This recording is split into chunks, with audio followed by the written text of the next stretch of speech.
Selamat sejahtera semua. Kami berada di sini hari ini dari Politeknik Tun Syed Nasir Syed Ismail untuk membentangkan projek kami iaitu Matematik 2, sesi 2024, sesi 2025. Topik kami ialah aplikasi ODE dalam situasi kehidupan sebenar. Saya bersama ahli pasukan saya dan telah dibimbing oleh Madam Azwani Binti Baco.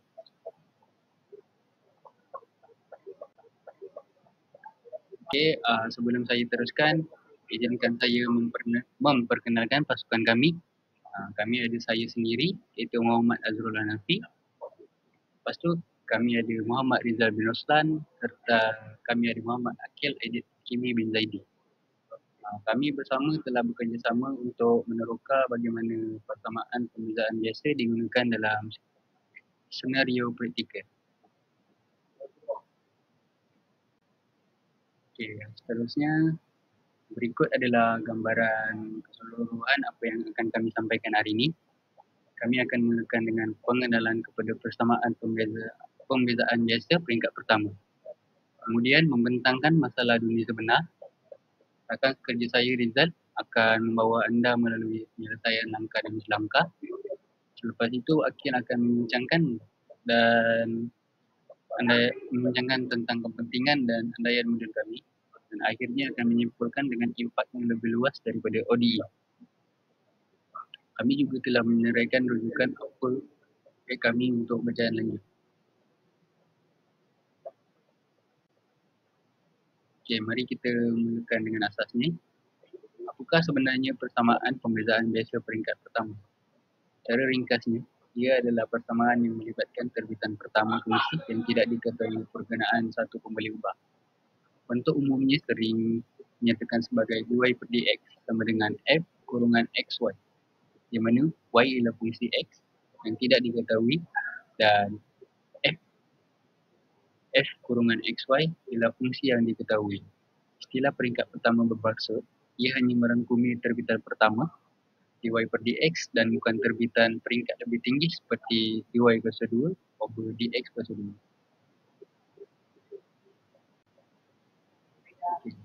Terusnya bahagian biasa menandakan bahawa ia berurusan dengan fungsi satu pembalik ubah tak bersandar. Tidak seperti persamaan pembezaan separa yang melibatkan pelbagai pembalik ubah. Tujuannya adalah untuk mencari fungsi yx yang mempunyai kehubungan antara yx dan dy per dx. Contohnya dy per dx sama dengan x tambah y. Persamaan ini sangat serba boleh dan aplikasi dalam pelbagai bidang seperti fizik, biologi, ekonomi dan kejuruteraan. Serta boleh digunakan seperti pertumbuhan populasi, hukum pendudukan dan gerakan. Okay, saya Muhammad Rizal bin Roslan. Saya akan bincangkan pasal soalan. Soalan yang kami pilih adalah pasal suhu kopi. Okay, soalan ni adalah kadar secawan kopi menyejuk adalah berkaitan langsung dengan perbezaan antara suhu kopi dan suhu bilik sekeliling. Andaikan kopi yang berada pada suhu 90 darjah Celsius berada di dalam bilik yang bersuhu 20 darjah Celsius, dan selepas 10 minit kopi itu akan menyejuk kepada 60 darjah Celsius. Soalan pertama, rumuskan persamaan ODE peringkat pertama yang memodelkan suhu T kopi sebagai fungsi masa T dalam minit. Soalan kedua, selesaikan persamaan ODE untuk mencari ukapan bagi T kecil. Dan soalan ketiga, gunakan penyelesaian anda untuk mencari suhu kopi selepas 20 minit. Okey, kita teruskan kepada step by step solution. Untuk soalan pertama, kita takrifkan T kurungan T kecil sebagai suhu kopi pada masa T dan T mesti dalam minit. Okay. Suhu bilik adalah 20 darjah Celsius. Kita gunakan Newton's Law of Cooling iaitu dT over dt kecil sama dengan negatif K dalam kurungan T tolak T room. Itu kurungan. So kita gantikan T room tu sebagai 20. dt over dt kecil sama dengan negatif K buka kurungan T tolak 20. Okey, kita akan teruskan kepada soalan kedua. First step, kita akan pecahkan pemboleh ubah. Pemboleh ubah kita punya persamaan yang asal ialah dt over dt sama dengan negatif k kurungan t tolak 20. So kita pindahkan dt kecil ke sebelah kanan dan t tolak 20 di sebelah kiri. Dia akan menjadi 1/20. Dia akan jadi 1/t tolak 20 dt dalam dt sama dengan negatif k dalam dt kecil. Lepas tu, step seterusnya, langkah seterusnya kita akan integrate kedua belah. So belah kiri akan jadi ln t tolak 20 dan sebelah kanan akan jadi negatif k t tambah c. Langkah ketiga, kita akan naik kedua belah akan dinaikkan kuasa E. So kita akan peroleh untuk sebelah kiri sama dengan modulus T tolak 20 dan sebelah kanan yang dia akan jadi sama dengan E kuasa negatif K T tambah C. C lepas tu akan jadi CE, sebelah kanan itu akan jadi dipermudahkan jadi CE kuasa negatif KT. C akan dijadikan sebagai pemalar. Jadinya T tolak 20 sama dengan CE kuasa negatif KT dan dipermudahkan jadi T kurungan T kecil sama dengan 20 tambah CE kuasa negatif KT. Kita gunakan keadaan awal, iaitu kopi bermula pada 90 darjah Celsius pada T sama dengan 0 minit. Jadi T0 sama dengan 90. Menggantikan ini ke dalam persamaan kita, dia akan jadi 90 sama dengan 20 tambah CE kuasa negatif K, kosong. Yang bermaksud 90 sama dengan 20 tambah C. C itu kita selesaikan dan kita dapat mendapati C sama dengan 70. So, penyelesaian kita dapat T kurungan T kecil sama dengan 20 tambah 70I kuasa negatif KT. Lepas itu kita akan cari K. Kita akan cari K dengan menggunakan condition kedua, di mana pada minit ke-10 kopi akan menjadi 60 darjah Celsius. So kita gantikan data itu ke dalam persamaan kita. Dia akan jadi 60 sama dengan 20 tambah 70I kuasa negatif 10K. Kita teruskan 20 pindah ke kiri, jadi 40 tambah 40 sama dengan 70I kuasa negatif 10K. Lepas tu E kita pindahkan sebelah kiri dan 40 kita pindahkan sebelah kanan. Kita mau kekalkan, kita mau nak cari K, jadi kita perlukan K tu sebagai subjek. So, yang akan jadi E kuasa negatif 10K sama dengan 4/7. Lepas tu kita perlu darabkan dengan ln untuk hilangkan E. So, jadi akan jadi negatif 10K sama dengan ln 4/7. Dan kita pindahkan negatif 10 ke sebelah kanan, akan jadi K sama dengan negatif 1/10 ln 4/7. Dan seterusnya kita kirakan ln 4/7 sama dengan negatif 0.5596. Dan kita gantikan ln 4/7 ke dalam persamaan K tadi. Jadi K sama dengan negatif 1/10 darab negatif 0.5596, kita dapat 0.056.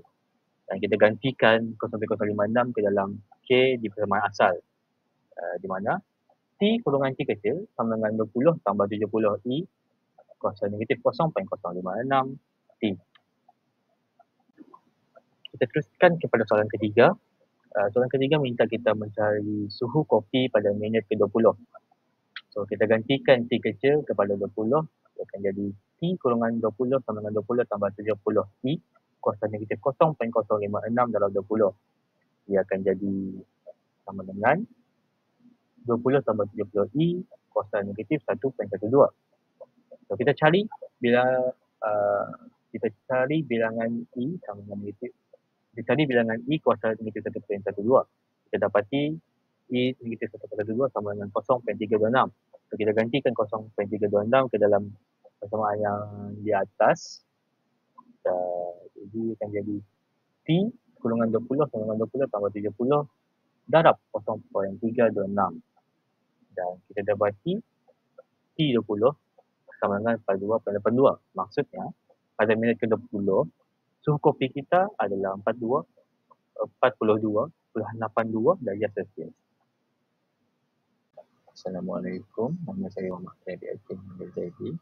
Okey, untuk part discussion, model ini mempunyai implikasi dunia sebenar yang signifikan.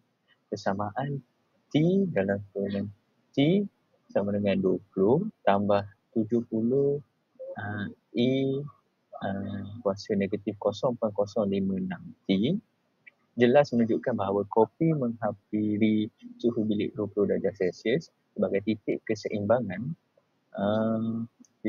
akhirnya. Angka 70 mewakili perbezaan suhu awal antara kopi 90 darjah Celsius dan bilik, menunjukkan jurang permulaan dalam suhu. Manakala 0.056 nilai K kami bertindak sebagai pemalas penyejukan mengukur kadar kehilangan haba dari kopi, penting untuk diperhatikan beberapa andaian. Model ini mengandalkan suhu bilik, mengendalikan suhu bilik yang sentiasa malam yang mungkin tidak selalu berlaku dalam persekitaran sebenar. Ia juga mengandaikan pengagihan suhu yang seragam di seluruh kopi, membayangkan penyejukan serta-merta di seluruh insi padu yang boleh menjadi penyederhanaan yang berlebihan. Okay. Idealisasi ini bermakna model ini memberikan anggaran yang sangat baik, tetapi mungkin tidak menangkap setiap turun naik kecil atau keadaan tertentu penyejukan dunia sebenar. Okey, kerangka matematik yang digunakan di sini, ODA peringkat pertama meluas jauh di luar penyejukan kopi, menunjukkan kepelbagaian ODA peringkat pertama. Ia adalah asas dalam pemodelan pelbagai fenomena seperti perebutan radioaktif, dinamik populasi, pertumbuhan dan perebutan, dan juga perubatan keberatan ubat dalam sistem biologi. Ini menyalahkan peranan penting mereka dalam fizik, ekonomi dan kejuruteraan. Data ini menunjukkan bagaimana pemodelan matematik mengubah masalah dunia sebenar kepada persamaan yang boleh diselesaikan, menyediakan pendekatan yang sistematik untuk analisis. Ia membolehkan ramalan kuantitatif, membolehkan kita menentukan keadaan masa depan. Contoh, suhu kopi pada 20 minit tanpa pengukuran empirikal langsung. Akhirnya ia mengaris bawahi kemampuan ramalan dan kekuatan analitik yang dibawa oleh persamaan perbezaan untuk memahami proses dinamik. Sebagai kesimpulan, kami berjaya menggunakan persamaan perbezaan peringkat pertama untuk memodelkan bagaimana secawan kopi menyejuk dari masa ke masa. Dengan menyelesaikan persamaan ini, kami dapat meramalkan suhu kopi dengan tepat pada bila-bila masa, seperti selepas 20 minit. Ini menunjukkan kekuatan pemodelan matematik yang kukuh dalam memahami perubahan dunia sebenar. Oleh itu, persamaan perbezaan biasa adalah alat penting untuk menyelesaikan banyak masalah dinamik untuk pelbagai bidang. Berikut adalah rujukan yang kami gunakan untuk pembentukan kami, termasuk e-book seperti Modul Engineering Matematik 3 dan Elementary Differential Equation and Boundary Value Problems, serta sumber YouTube dari Han Academy dan The Organic Chemistry Tutor yang membantu kami memahami dan mengaplikasikan konsep-konsep ini. Terima kasih atas masa dan perhatian anda. Kami kini bersedia untuk sebarang soalan.